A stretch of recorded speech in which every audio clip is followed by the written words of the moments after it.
I'm here today to do my Booktube Prize Round 2 Fiction Rankings video, and this round I judged Fiction Group C.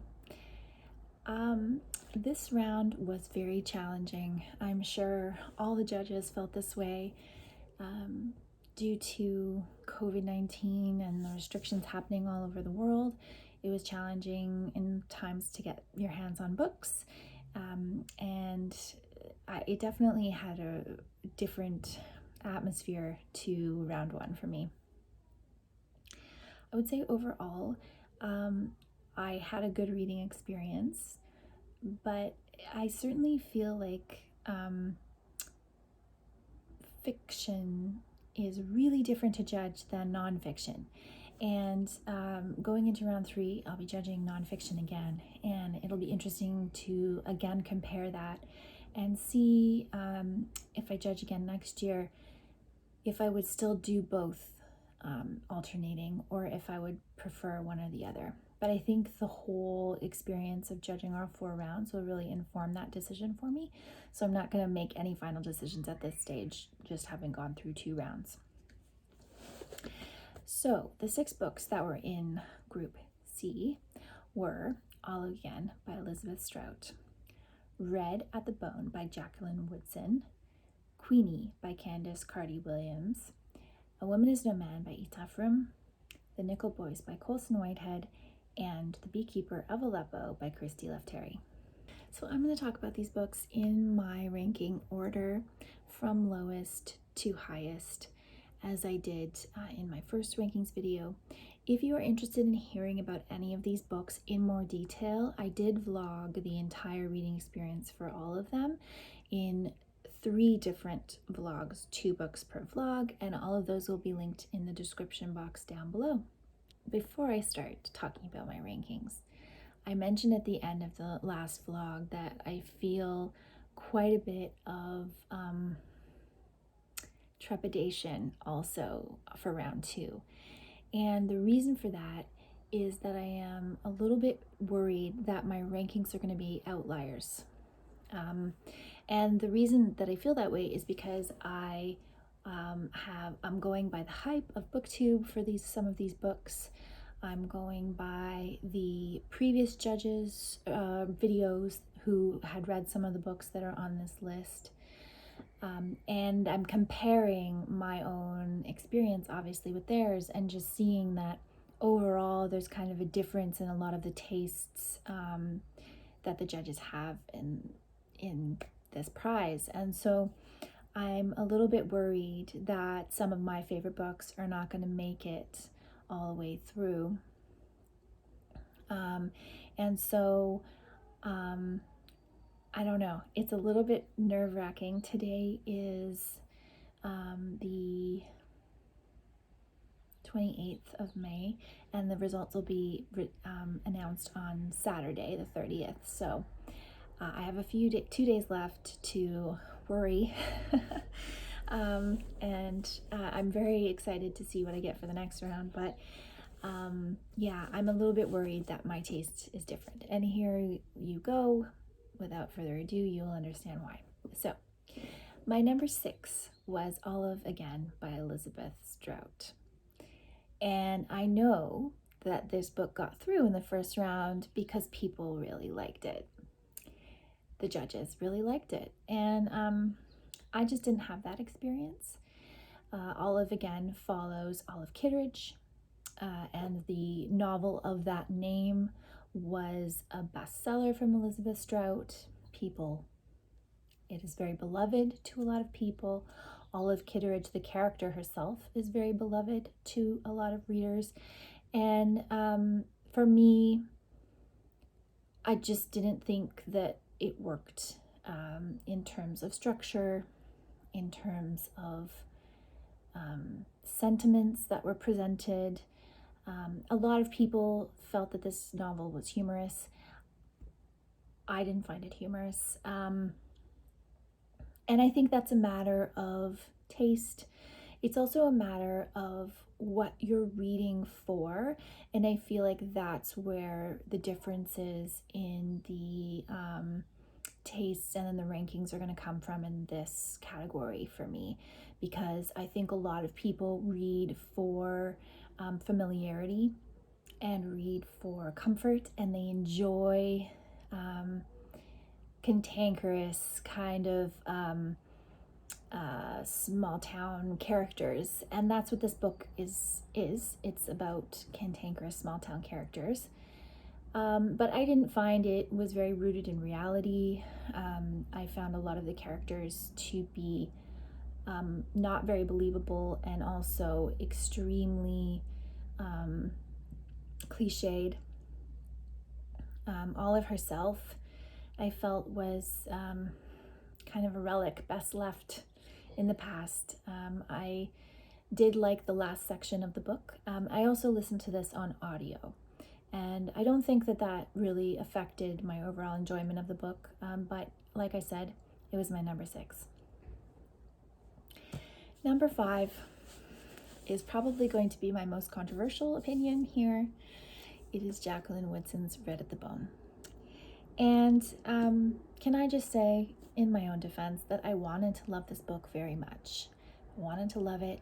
I tried to love it. I wanted it to hit me deeply and affect me, and it just didn't. It just didn't deliver that. It's not a bad book. I wouldn't say that the story is bad or the writing is bad.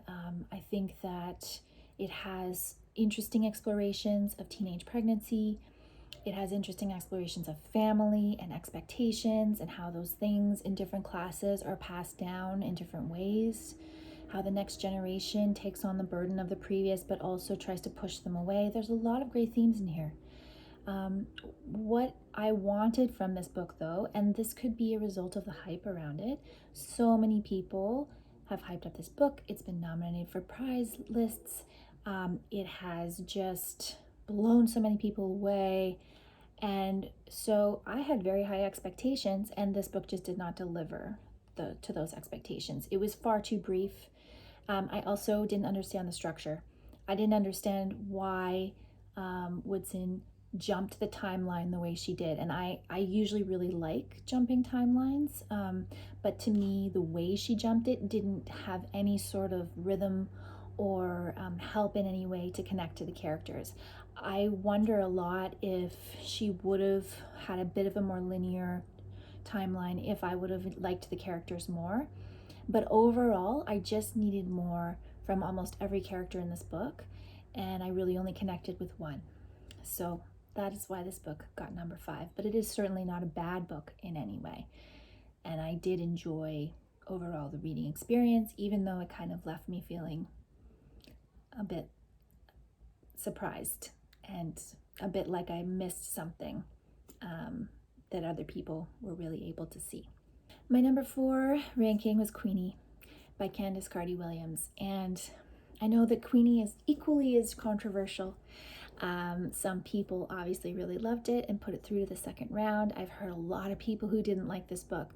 This book changed me profoundly, and I had a really great lesson from this book.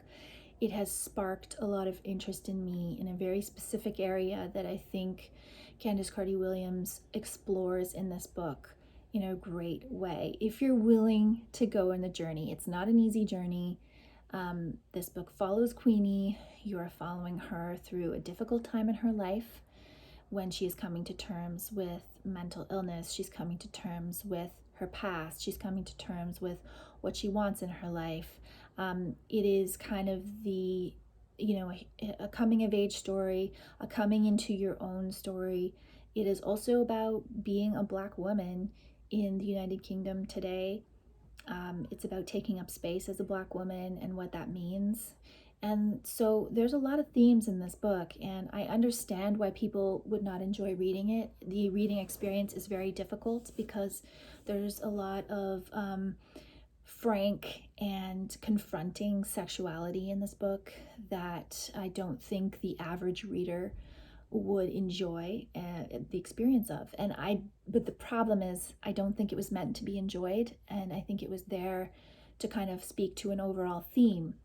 And I really disliked the book until I hit the middle, and I had a change of heart, and I saw where that theme was going, and it kind of broke open a big aha moment for me, for lack of a better word. So it got number 4. It didn't make it into the top 3, but you know, I have to rank them somehow. So that was what Queenie was. Number 3 was A Woman Is No Man by Etaf Rum. This was the first book that I read, and it is also a very confronting book. It covers an immigrant family from Palestine coming to Brooklyn, New York. You are deeply embedded into 3 generations of Palestinian women dealing with a highly misogynist culture, and how they deal with that, where they challenge it, where they don't. The pain, abuse, it's very, again, not an easy read.